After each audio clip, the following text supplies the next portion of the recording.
Panimula, hey, tahimik na tumatawag ang kalikasan. May mga tahimik na himala na pwedeng pagmasdan. Bawat maliit na bagay ay may kwento na gustong maging malaya. Kaludodwan, Woohoo! Umaakyat kami sa tahimik na landas. Hinahaplos ng liwanag ng umaga ang mga puting dahon.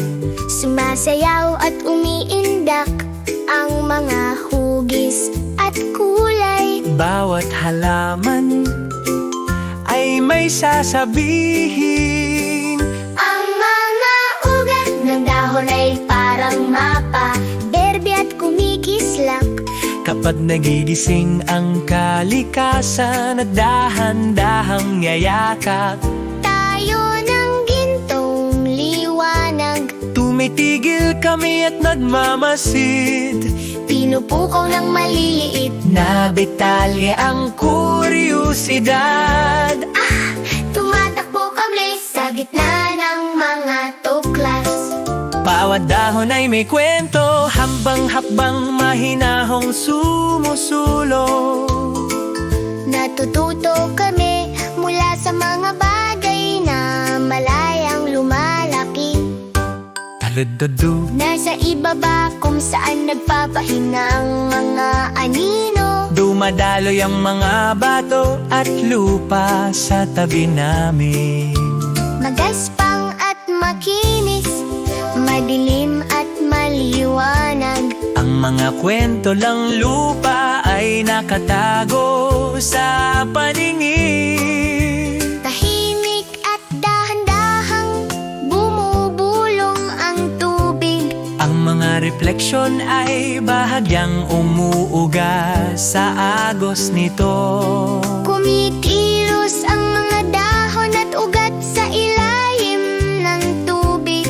Ang buhay ay nag-aangkop at natututo sa pagdaloy. Ho ho! Tumatakbo kami sa gitna ng mga tuklas. Oh, mga bata! At batis sa harmonia, bawat tunog ay isang misteryo. Tahimik nilang itinuturo kung ano ang posibleng maging mundo.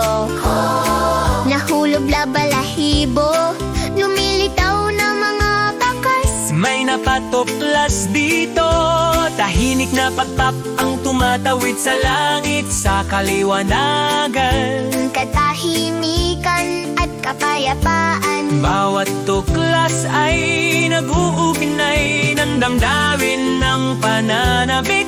Mula sa dahon hanggang sa bato, Sa dumadaloy na batis, isang pangkaraniwang pangarap ng pagkatuto sa kalikasan.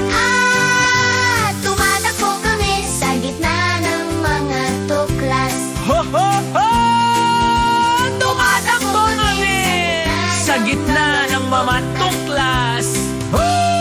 Bawat palatandaan ay nagpapaalala sa amin kung bakit Ang kalikasan ay aming mas malawak na langit. tulay. Magpakasaya ng dahan-dahan ang bawat paglalakbay ay nagsisimula mula sa loob. Umingin sa paligid, malapit ang mundo. Ang himala ay nasa malinaw na nakikita. Wakas! Nagto-turnover ang mga pahina. Ang araw ay tila bago. Ang araw ay tila bago. Ang araw ay tila bago. Kasama ang lahat ng mga himala.